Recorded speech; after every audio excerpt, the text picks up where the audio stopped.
Good morning. My name is Carl Wolf, and I was a precision electronics photographic repairman with a top secret crypto clearance in the United States Air Force. I was stationed at Langley Air Force Base in Virginia. In 1965, in mid-1965, I was loaned to the Lunar Orbiter Project at NASA on Langley Field. Dr. Colley was in charge of that project. They had problems with a piece of electronic equipment that was bottlenecking their production of photographs. I went to the facility, and when I walked into the facility, there were scientists from all over the world. I was stunned, actually, to see people at a NASA project from all over the world. It didn't make any sense to me initially. I was taken into the laboratory where the equipment was malfunctioning. I couldn't repair it in the dark. I asked to have it removed. A airman second class was in the dark room at that time. I was also an airman second class.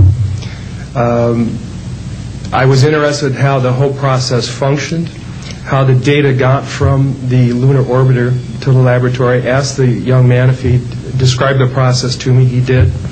About 30 minutes into the process, he said to me, in a very distressed way, by the way, we've discovered a base on the backside of the moon. And then he proceeded to put photographs down in front of me, and clearly in these photographs were structures, mushroom-shaped buildings, spherical buildings, and towers. And at that point, I was very concerned because I knew we were working on compartmentalized security. He had breached security, and I was actually frightened at that moment. And I did not question him any further. And a few moments later, someone did come into the room. I worked there for 3 more days, and I remember going home and naively thinking, I can't wait to hear about this on the evening news. And here it is, more than 30 years later, and I hope we hear about it tonight. And I will testify under oath before Congress that what I'm saying is the truth.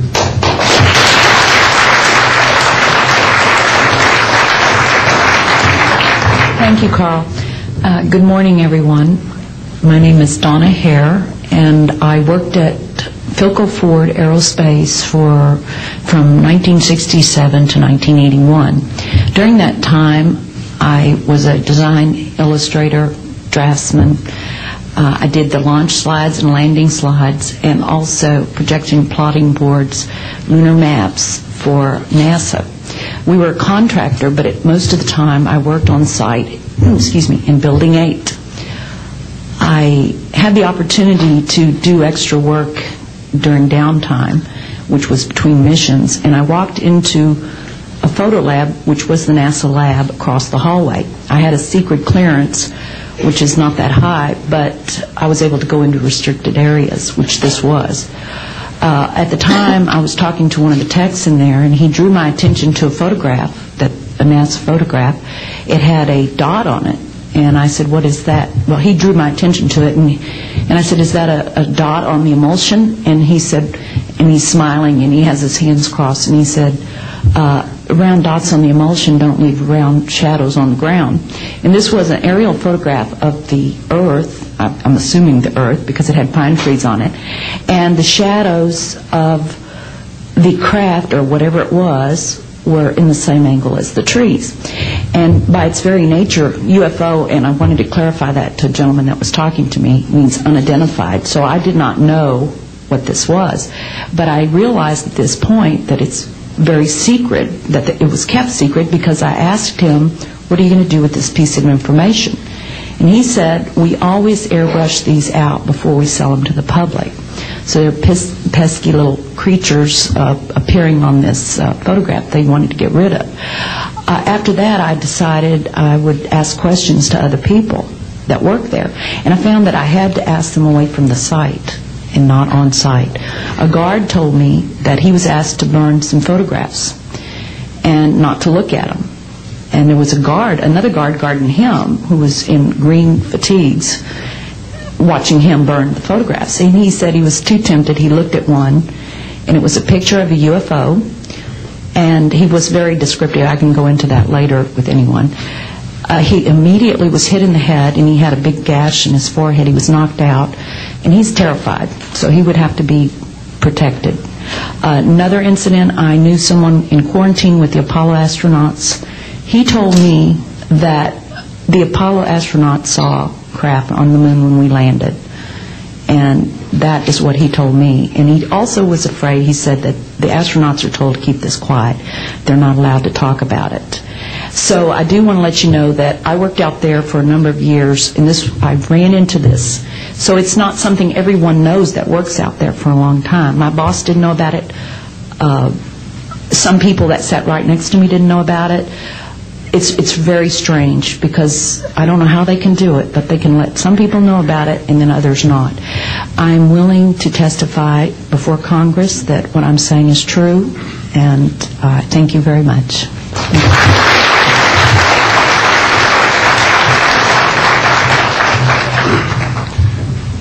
Good morning, ladies and gentlemen, and members of the press. My name is Larry Warren. 20 years ago, in 1980, I was a security specialist assigned to RAF Bentwaters, Woodbridge, NATO Air Force facilities in Suffolk, East Anglia. I had a secret security clearance. I guarded our backline nuclear weapons that were stored there at the time without the knowledge of the people of Great Britain. I went through a portion of a 3-night UFO event where objects made incursions over our WSA, fired pencil-thin beams of light into them, and adversely affected the ordnance, possibly. These objects were on the ground on 2 different nights. Potentially there was another life form seen. This is an unpopular truth. These events were of extreme defense significance to not only Her Majesty's government, but this government as well, and they are still shrouded in secrecy. They are very complex. They are very vast. This is more about a human rights issue than just a UFO issue. 20 years ago, this room would be empty. I see a turn in history. This is history in motion, but unfortunately it's history with the security classification. I would be more than honored to swear under oath that I experienced what I did, I saw what I saw. These events produced not only, after numerous denials by this government, a memo by Lieutenant Colonel Charles Holt, our deputy base commander, which reads like science fiction. It also produced, years later, an on-site audio tape he made as these objects performed their feats and did what they did and violated airspace. These events are of extreme defense significance. I hope my brothers in arms that went through these events will be given immunity at some point and be able to join us here. It is an honor to share the stage with all of these people. And I think for all of our children, my son Dennis, God bless you, son, we can change the world. You're heroes for being here also, and I will testify in front of Congress if asked to. God bless. Thank you.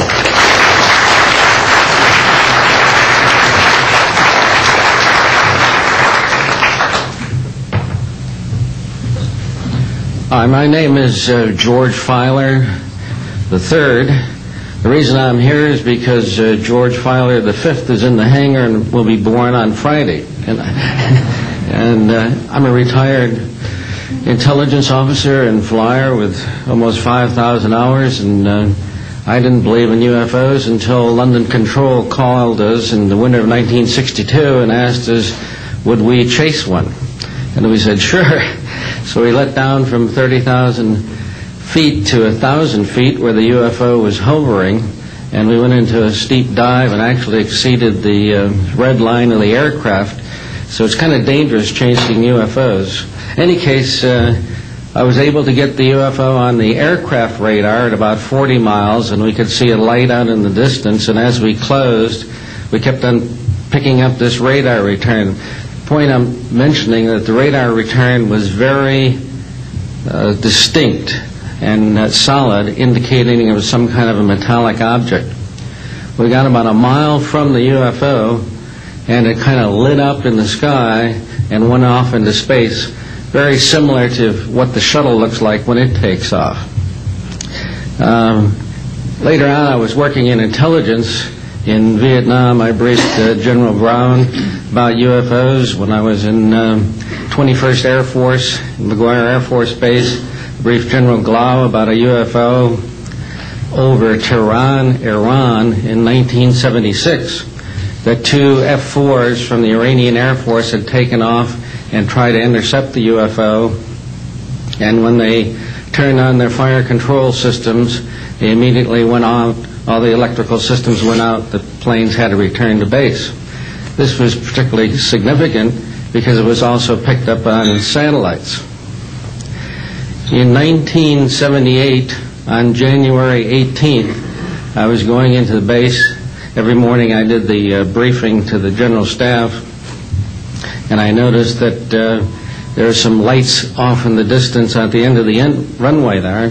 And when I got into the command post, the senior master sergeant in charge said that there had been UFOs in the pattern all night. They're on radar. The tower had seen them. They gotten aircraft reports and so on.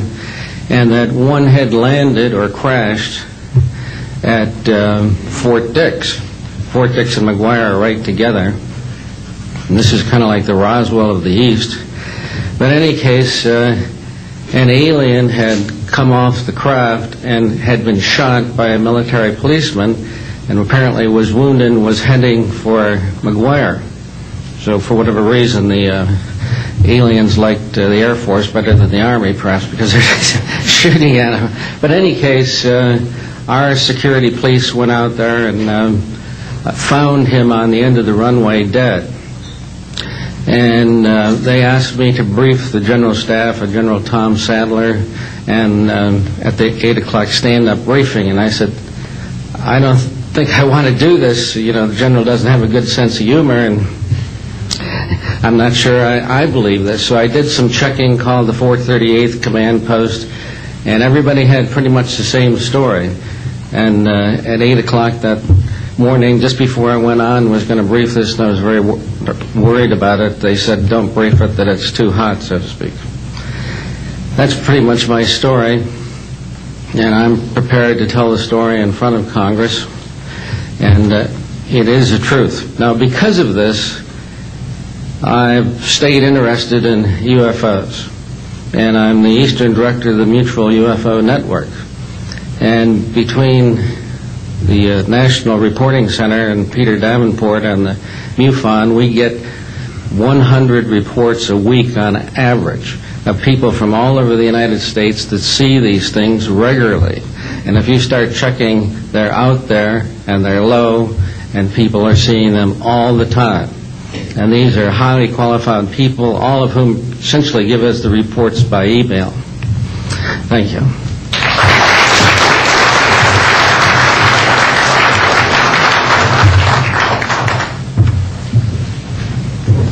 Morning, ladies and gentlemen. My name's Clifford Stone. I was a Sergeant First Class, United States Army.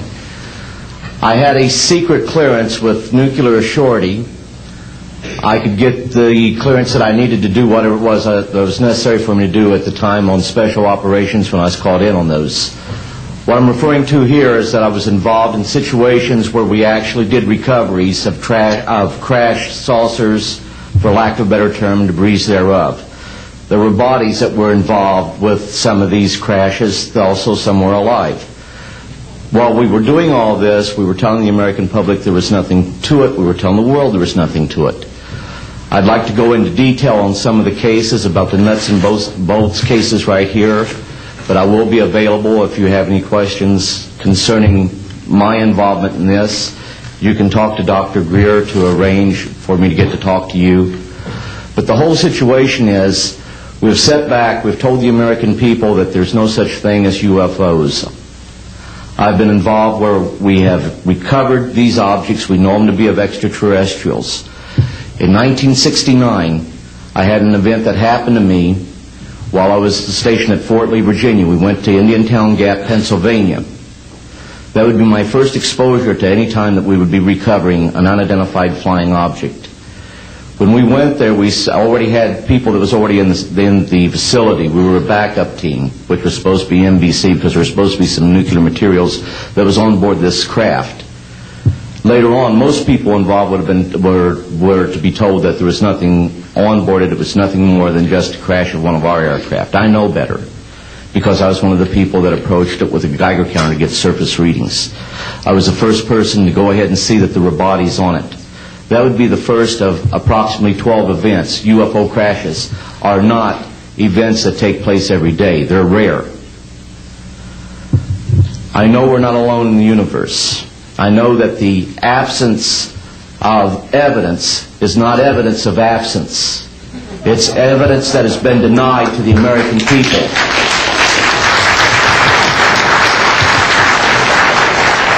I stand before you today in my almighty God, and I tell you this.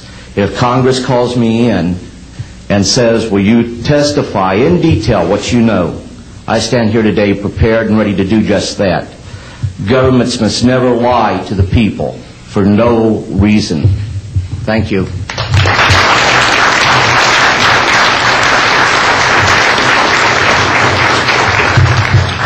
Good morning. My name is Mark McCandlish, and for the last 21 years I have worked as a conceptual artist for a variety of defense contractors. I've been involved in conceptual artwork of the production thereof for Rockwell on the X-30 program, and also on the high-step program. That's spelled HYSTP, means Hypersonic Testbed Program. During the course of my career, I've twice had a secret security clearance.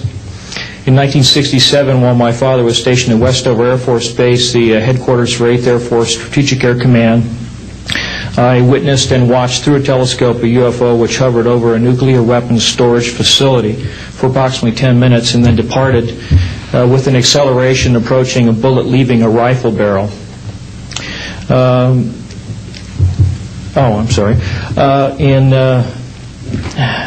1988, in November, a college buddy of mine, an associate by the name of Brad Sorensen, informed me that he had personally witnessed 3 flying saucers at a very large hangar at Norton Air Force Base during the course of an air show that was held on Saturday, November 12, 1988. I subsequently called my congressman from that district. I called his office. This was Congressman George E. Brown, Jr., who at the time was the chairman of the Congressional Committee on Space Science and Advanced Technology. I naturally assumed that since this presentation that Brad talked about was for top military brass and certain congressional individuals, that his office must have coordinated this with the local Air Force Office of Public Affairs. A male staff member in Congressman Brown's office not only confirmed the exhibit, but the fact that there were 3 discs at that exhibit. These discs were hovering off the floor without any visible means of support. They were referred to as alien reproduction vehicles, also nicknamed the flux liner because they used high voltage electricity. Let's see. To keep things short, this is a diagram that I made based on a sketch that Brad Sorensen did for me in rough form shortly after he had his sighting, and subsequently cleaned that drawing up and made it much more accurate. And that's the drawing that Dr. Greer is holding there now. Later on, I obtained photographs that were taken in 1967 by a military pilot, Harvey Williams, flying a C-47 for the Air Force at 12,000 feet, approximately 25 miles southwest of Provo, Utah. This particular vehicle matches the so-called ARV in all proportions and respects in terms of the detail of the shape of the craft. And this was photographed, as I say, in June or July of June of 1967. I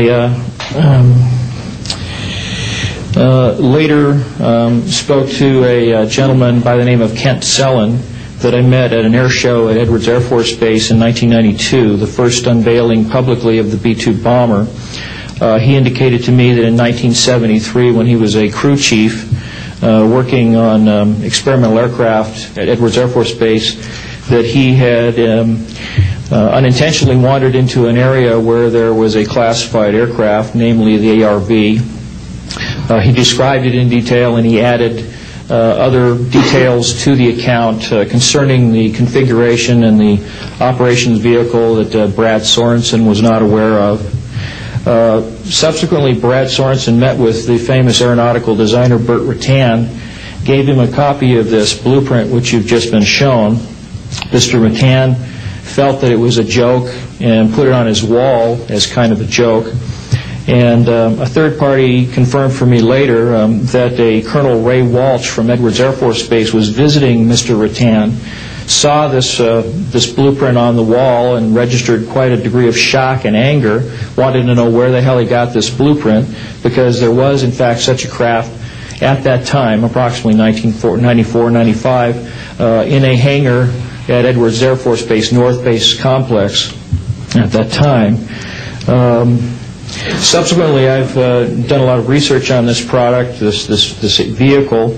I've come across a number of declassified documents that show that the Air Force, as early as 1960, was wind tunnel testing flying saucer shapes up to Mach 20.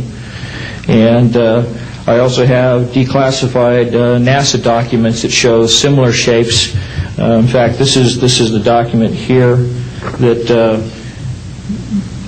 more or less details the wind tunnel testing up to Mach 20. This is the NASA document right here that was declassified, and it shows a variety of spherical and lenticular shapes that were flight tested up to, or I should say, wind tunnel tested up to Mach 6. I subsequently obtained a copy of an interoffice memo from Hercules Aerospace that describes a particular type of science involving something called zero-point energy and scalar waves. According to Brad Sorensen, this is the basis of the technology for these anti-gravity propulsion systems. This particular document here describes 6 different meetings involving the Defense Intelligence Agency and cooperative efforts with the Russian scientific community in investigating this, what is called the fundamental enabling technology that was originally discovered apparently by Nikola Tesla in the early 1900s. Anyway, I could provide you much more detail at a later time, and I am prepared to testify in detail concerning these events and their truthfulness before Congress. Thank you very much.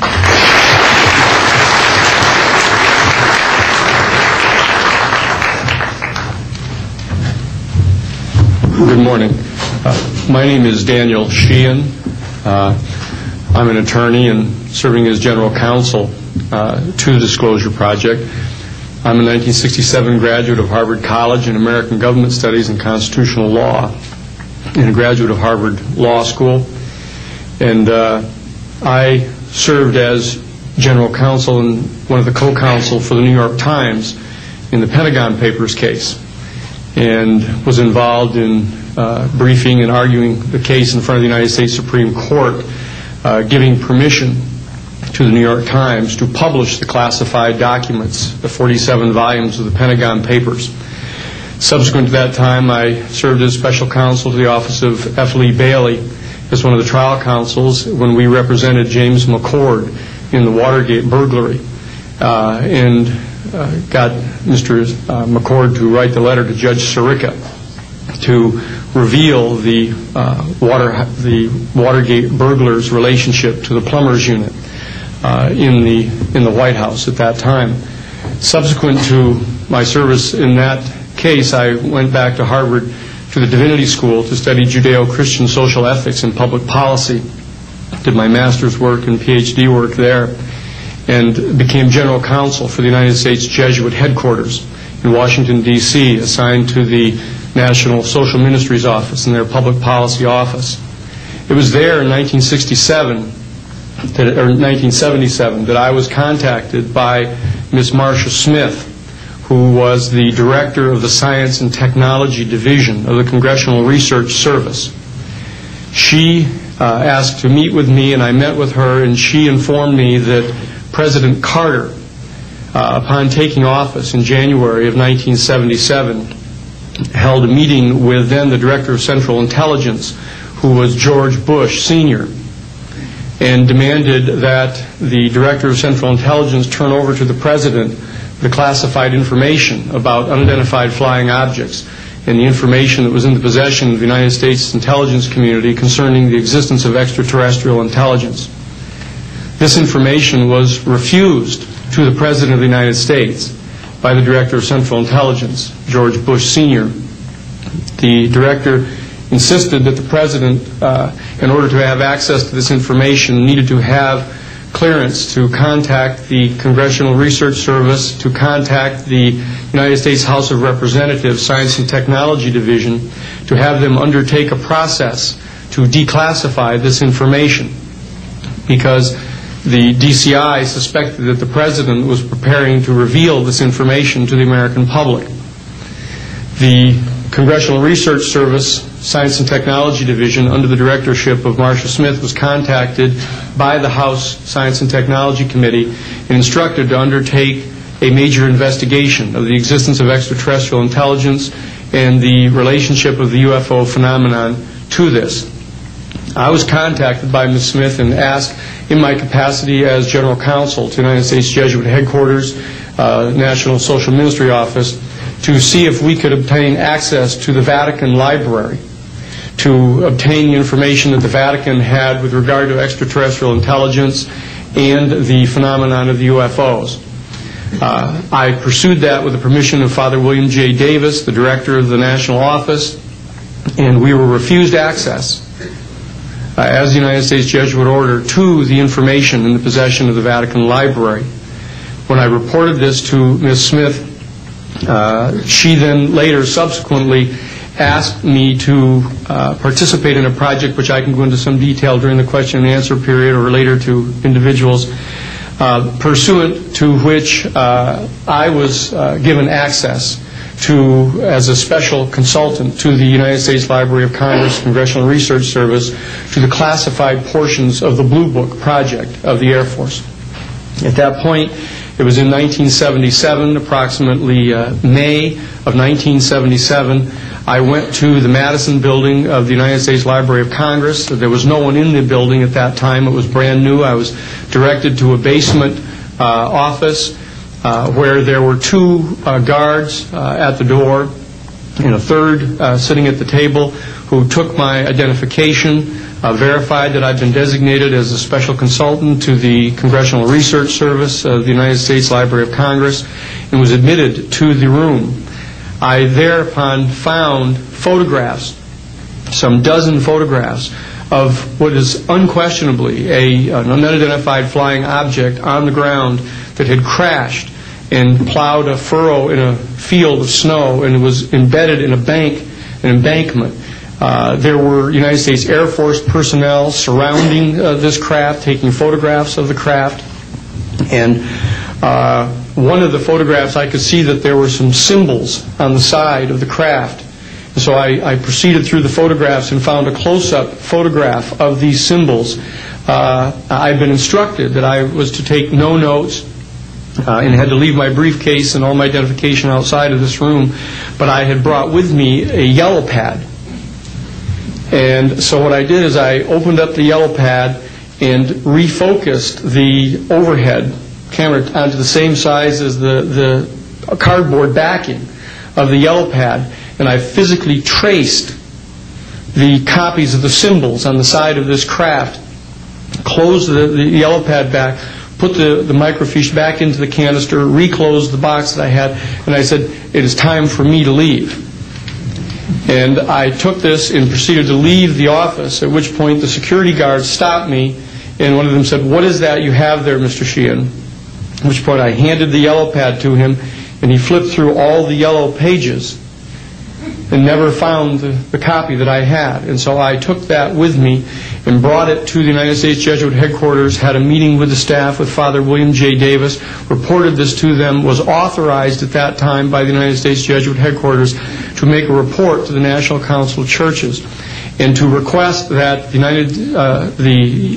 entire 54 major religious denominations of our country undertake a major study of extraterrestrial intelligence, which they declined to do. I was subsequently asked to deliver a 3-hour closed-door seminar to the top 50 scientists of the Jet Propulsion Laboratory of SETI, the Search for Extraterrestrial Intelligence, which I did do in 1977. I'm more than happy to testify under oath to these details to the United States Congress, and would be happy to meet with any members of the press at that time.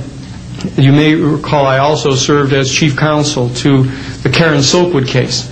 in which we obtained the rulings in the Karen Silkwood case. I also served as chief counsel in the Iran-Contra case. It was the first one to testify before the United States Congress to the existence of the off-the-shelf enterprise of Richard C. Cord and Albert Hakim.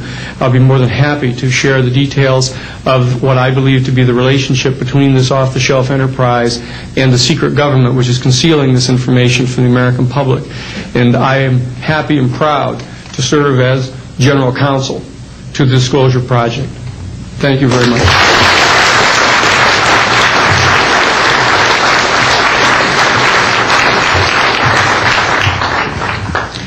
Good morning. My name is Carol Rosen. In 1974, after being a sixth grade school teacher, I was introduced to the late Dr. Wernher von Braun in the U.S., the father of rocketry. In my first meeting with him, during that first 3.5 hours, he said to me, "Carol, you will stop the weaponization of space." And I said, teachers don't stop until June. He said, "No, you have to understand, this is February, and we have to prevent the weaponization of space because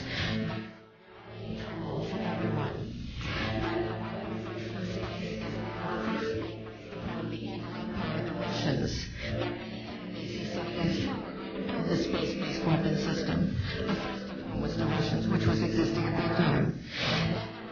Then there would be third-world countries, now we call them rogue nations, or nations of concern. Asteroids. He would repeat to me over and over, the last card would be the extraterrestrial threat. Well, at the time, I kind of laughed when he said asteroids, and when he said extraterrestrials, I knew I wasn't going to deal with that subject. And now we hear on the news just today, this week, that they've slid in another enemy. Only this time we're going to protect our satellites. In other words, we have to have some reason to spend these trillions, to waste these dollars on a space-based weapon system, and they're all lies. This is a system, he told me, that would never protect anyone. Even back then, he talked about suitcase bombs. He talked about chemical, viral, bacterial, biological warfare, that these space-based weapons would never protect us against. And then he told me that, in fact, if you travel around the world, which I did after he died in 1977, I met with people in over 100 countries who were friends. They didn't want to build space-based weapons. I became a space and missile defense consultant. And I worked with people around the world. I became an advisor to the People's Republic of China. They don't want to build a space-based weapon system. And he told me back then that they didn't. He said, go to Russia. They're considered to be the enemy. I got on a plane by myself. When I got to Russia, I had a list of people that I had read out of the newspaper. Chernenko was in office then. He was the only one I didn't get a chance to meet. They introduced me to everyone when I got there. And when I got back, I said, oh my Lord, this man is telling the truth. There is no threat. And I've been waiting until this day for 27 years, and I'm expecting the spin to happen, because he also explained to me that as a military strategist, as a person who worked on the MX missile, which I did later, he said, you will find that there is going to be a spin to find some enemy against whom we have to build space-based weapons. And now we should expect the spin, because he said part of the formula for the intelligence community is if they might have a weapon, then we have to consider that they do have these weapons. So now they do have these weapons, so now we have to build these weapon systems. And that's the formula, except that it's all based on a lie. And we have witnesses here today that have shown you that these extraterrestrial beings, that these craft that have come here are now not UFOs, they're identified flying objects, and we know that they have beings in them. And we have witnesses here who have told you that they can shut down our missile silos, they can stop a rocket going into space that's a test. We have witnesses here who have worked in the classified departments, who have the courage to come forward here to support what Wernher von Braun told me back in 1974 to 77. And I will testify before the Congress that when I founded the Institute for Security and Cooperation in Outer Space, which I shut down a few years ago because I didn't believe we had a chance with this huge, integrated around the world, complex weapon system, that we had any chance at all of transforming that war industry into a space industry that could provide benefits, like Dr. Greer has said, of global warming. We can end that situation of that problem. We can end the energy crisis. We can build now non-polluting technologies. Werner von Braun used to tell me that we could have cars back then that drove around off the ground. He described this to me on beams so that we have no pollution on this planet. And we can solve the problems of the people that are urgent and potential, and the other animals and the other cultures on Earth and in space. And we can end the arms race without dislocating the industry jobs, without disrupting the economy, by transforming, Werner von Braun told me, the war industry into a global cooperative space industry that will provide, he said, finally, more jobs and profits on this planet than during any hot or cold wartime, more products and services that can be applied directly to solving the problems of this planet. And we can have a whole planet now that lives in peace on Earth, with all the cultures on Earth, and with all the extraterrestrial cultures in space. And these are words that Werner von Braun told me in 1974, and I will testify before the Congress under oath about everything I have said and more. Thank you.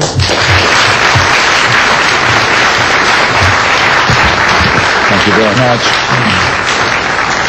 I'd like to thank each of the witnesses and for your patience. We're running about 50 minutes late, and I do apologize for that. I want to emphasize that all of these witnesses each could speak for probably anywhere from 2 to 5 hours about what they have witnessed. We were trying to give you a snapshot.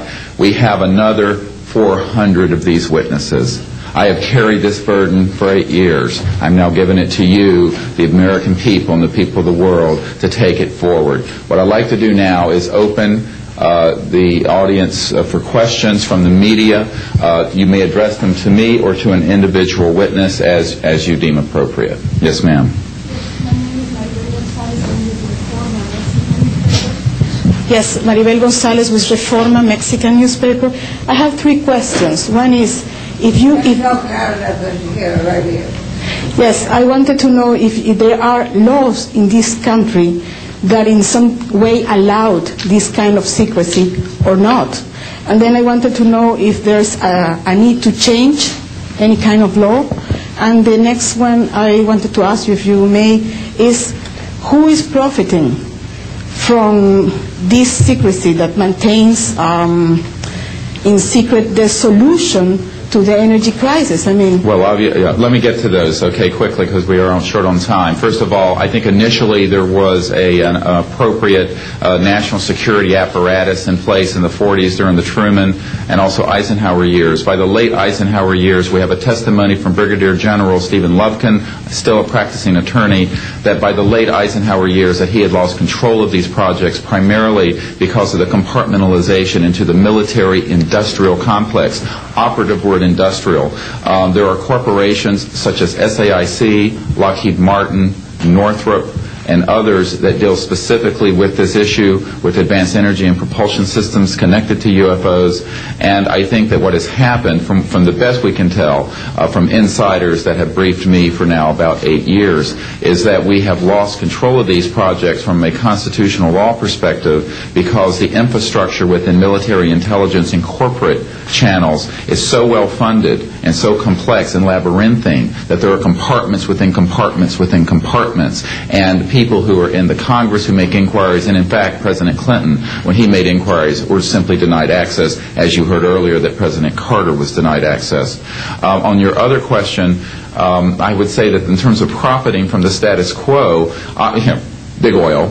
There are certain geopolitical and financial infrastructures that would not welcome a definitive replacement to the fossil fuels. I will tell you, and we can prove this with other scientists who are ready to come forward, that we already have a complete replacement for any fossil fuels or ionizing nuclear power plants. We don't need them. We haven't needed them. Probably have not needed them since the time I was born. Now, of course, this is a major issue. You're talking a multi-trillion-dollar global infrastructure change. And so this does hit the alarm bells at the National Security Council economics area. However, what is more serious to the national security? Keeping the status quo or letting ourselves go into a global ecosystem collapse and running out of fossil fuels and having massive rolling blackouts, not just in California, but globally. We have got to do something about this, and soon, and that's why we are advocating open hearings in the Congress. Other media, please. Yes, sir. I just want to know if anybody at the UN is looking into this. I personally met with Boutros Ghali's wife, Aliyah Ghali, who said that her husband was quite concerned about this. This was in the 1990s. Since then, we know that there have been other people at the UN who have made inquiries. The problem is the UN has no mandate to deal with this. It needs to be given a mandate from its constituent member nations.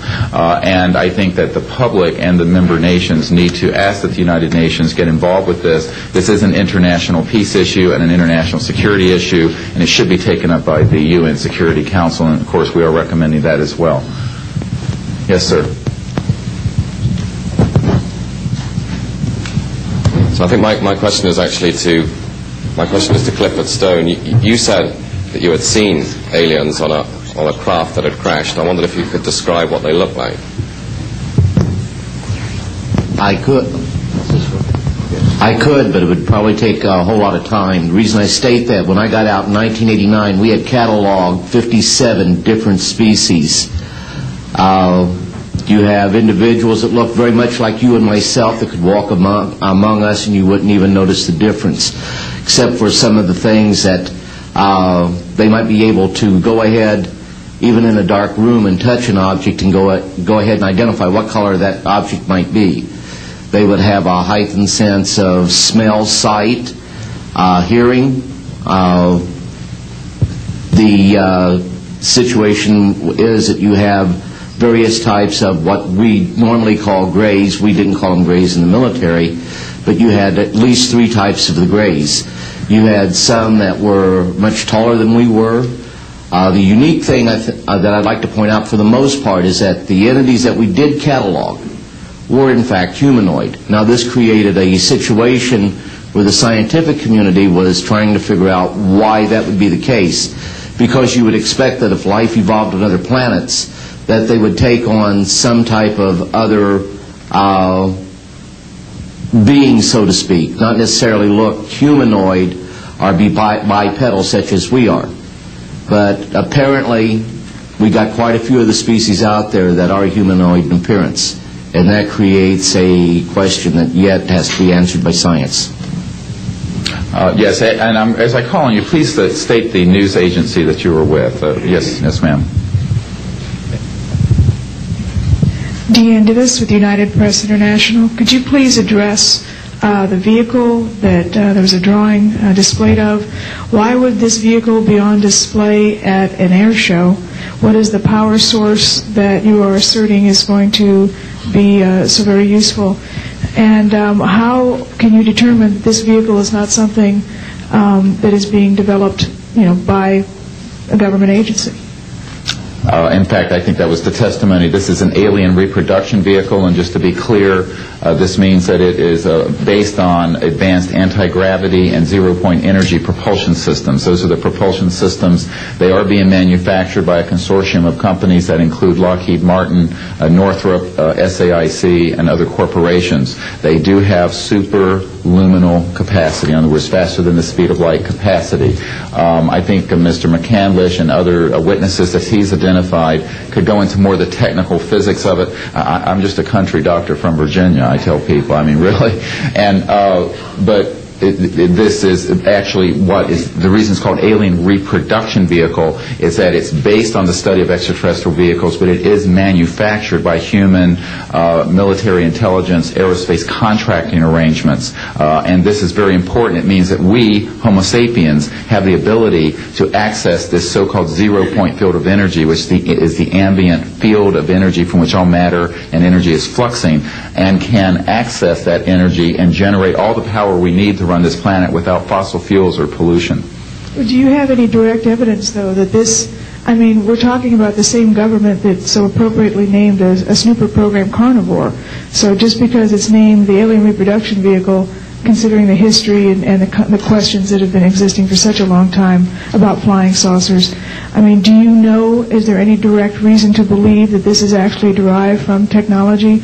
Any of the witnesses who can attest to that? And how would this, a propulsion system, a rocket engine doesn't necessarily translate into electricity. Can you elaborate on that?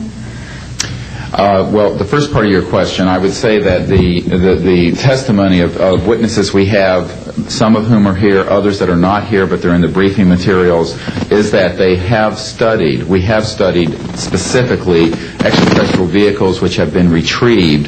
The breakthroughs in that research have led to applications that have led to the building of this and similar anti-gravity devices. And that, in fact, this can be proven in open testimony before Congress, and that is exactly what we are calling for. We have the witnesses to establish this, and they also have the documents and the specific details of the propulsion systems. But this is not a jet internal combustion system at all. It is actually kicked in by a type of electric power source, and it then accesses this ambient zero-point energy field that is responsible for all matter and energy existing, and by special configurations and what have you, it causes a cancellation of mass inertia and an anti-gravity effect. And this is a complex technical discussion which is probably beyond the scope of this conference, but we have materials in the briefing document that we can provide you with references to people who have studied the anti-gravity effect as far back as certainly the 1950s. We have one witness who says that his family was connected to the RAND Corporation, and that by the mid-1950s that more money had been spent on anti-gravity propulsion systems than the totality of the Manhattan Project. So yes, we can establish those elements. Other questions? Thank you. My name is Murray Felsher. I publish a newsletter downstairs here called the Washington Remote Sensing Letter that deals with reconnaissance and surveillance of the Earth from space. My question is this. Since 1972, with the launch of Landsat 1, and now with the launch of commercial space imagery, there are some archived, I would say, upwards of 35 million photographs of the Earth from space. And not one of them has shown a flying saucer. Are you suggesting that these have been airbrushed out? We're suggesting that there is a system before the public gets hold of anything that's off of a government-connected satellite. There is a compartmented operation that does indeed sanitize them from this type of evidence. And I think the testimony of the gentleman who was with the Defense Intelligence Agency, Mr. Maynard, Ms. Hare, and others would substantiate that. We have other witnesses who have been involved in projects where such items have been sanitized out. It could also be that if you did a thorough search, you might find a few that slipped through. We obviously haven't had the research dollars to go through all the millions of images that are cataloged to look for them, but we do know there's been a very thorough sanitizing of this. And people should not be naive about the extent to which covert programs using billions of our tax dollars have been able to effectively hide this. This is one of the sort of myths of both the media and the public. It's sort of a Pollyanna myth that we live in a society where such things could not be done. In fact, they are done, and we can prove that they have been done. Discredit these entire proceedings here, and I'm wondering how your screening process went. Can you tell us a little bit about your satisfaction level with that? Well, I'm very satisfied that these are genuine and good people who are speaking truthfully. Out of the 400 people that I'm dealing with, not 20 times this number, have I been fooled? Yeah, I'm an emergency doctor. Let me say something. People come into the emergency department with flank pain, writhing on a stretcher. What have they got? A kidney stone, right? Yeah, well, some of them go into the bathroom, prick their finger, and squeeze blood into the water, the urine sample, to show that they have blood in their urine so they can get a narcotic injection. Now, have I been scammed as an emergency doctor? I'm bright enough to kind of know when I'm being scammed. But have I occasionally? Yeah. Is it possible? It's possible. Is it likely? No. And here's what's more important. You don't not treat or accept the testimony or the history of every patient that comes in with flank pain and assume that they're lying just because you've been scammed once or twice. This field, you make a very good point, is filled with hoaxes and scams and what have you. It doesn't mean, however, that all of it is. And in fact, what we're saying after 8 years of research, we have found the documents, the top secret witnesses, the insiders willing to testify under oath before Congress that this is true. Now, here's another key point.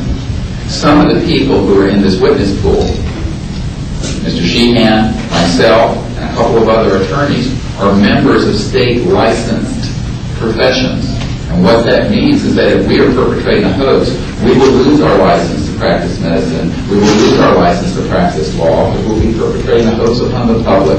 So what I would say to you is that the group of people before you are very credible, and the others whom we have identified are. We are not the CIA. We have not been able to do a $50,000 background check on each person. I'll give you that caveat. But we have done very serious interviews and vetting. And by the way, these people have presented their DD-214s, their defense forms, other documentation that show the two DD-214s and others that show that they were in the military at a certain place and a certain time. So we're very comfortable that, in fact, that the weight of the testimony will carry the day here and that this is real.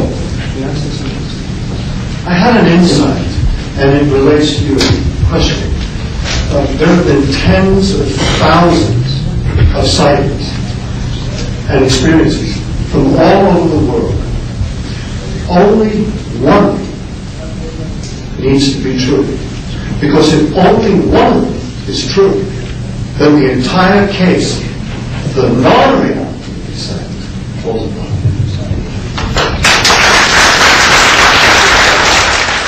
Such evidence out of the public domain, yes.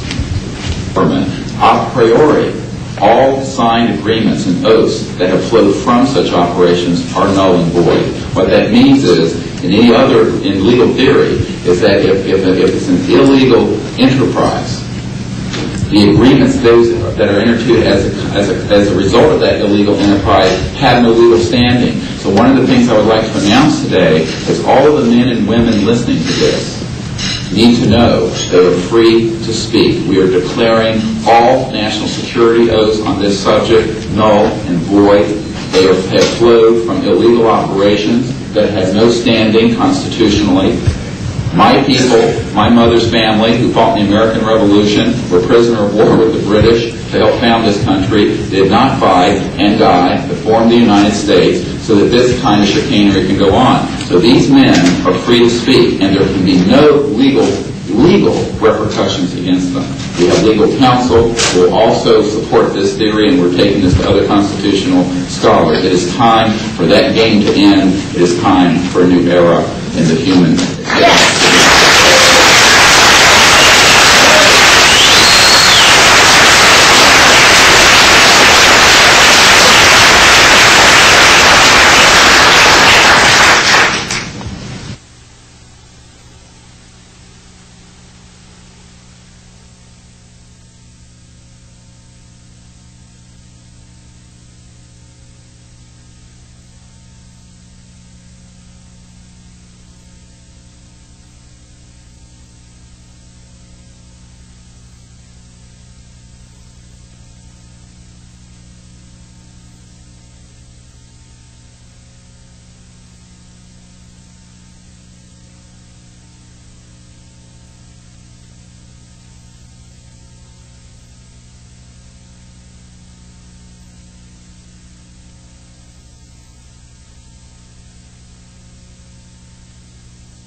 Has also escaped the oversight of the President.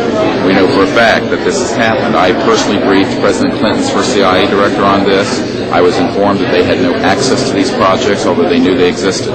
I was told the same thing by the senior investigator for the Senate Appropriations Committee, a man named Dick D'Amato, who in 1994 told me that there were somewhere between $40 and $80 billion a year going into these classified projects, and that he, with a subpoena on behalf of the Senate and a top secret clearance, could not penetrate them. He told me these were the varsity team of all black projects, covert projects. So this is really serious stuff, and it brings into question have we gone down the road that Eisenhower warned us about a little too far when he said, beware of the military-industrial complex, that it can escape the checks and balances of our democracy. And I think on this particular issue, it in fact has, and it's time for the Congress to represent the people in this regard and to reassert its oversight of these projects. One last question. When you talk about putting the checks and balances back into place, talk about the passion of these people, if you would. How confident are they? Well, they know what they saw. I mean, these are men ranging from Air Force and NRO officials to people who have been contract agents for the CIA to people who have been pilots in World War II and are heroes of our country, the greatest generation that Tom Brokaw talks about. And so what I have to say to you is that these people know what they saw. They're not going to be speaking about anything except what they directly witnessed. And we're not talking lights in the sky and swamp gas. We're talking people who have actually retrieved extraterrestrial vehicles who are going to be here today. Very good. We'll take one picture of it. That's concrete and it's based on reality, but anyone who does further research in this field will find that they are not hostile. None of them are hostile. They have shown us that they can shut down missile silos and rockets. They have not destroyed us, and they've been here for tens of thousands of years. We know of 50 years worth, more or less, of secrets. We know of major... And the fact is... Well, again, we're not dealing with these kinds of things. We are dealing with credentialed, unimpeachable witnesses here who have worked in projects. We're not dealing with that. We're dealing with what we know. What we know is that these are not hostile entities. I don't know how to explain this to you except that people here, we're all still here. The world is still here. And they have shown us what their technology is capable of doing. And you can yet imagine, and you can hear from witnesses who worked in fields of re-engineering, back engineering, what kinds of technologies can come out of this to literally save people from the suffering that's going on right now. I don't doubt the possibility of that. Yes, and that's what this disclosure is about. It isn't about these other kinds of stories that you have no proof of and nobody does. And the fact is, we hear of what we're saying. They have removed artifacts. Well, again, we're not going to deal with this kind of story, and a lot of that is manufactured also. That's true. So what we're dealing with here is concrete evidence, documents, people who've been working in the industry, in the military industry, complex intelligence industry. I work in the MX missile, and I was if I went public with that whole story. So you can imagine.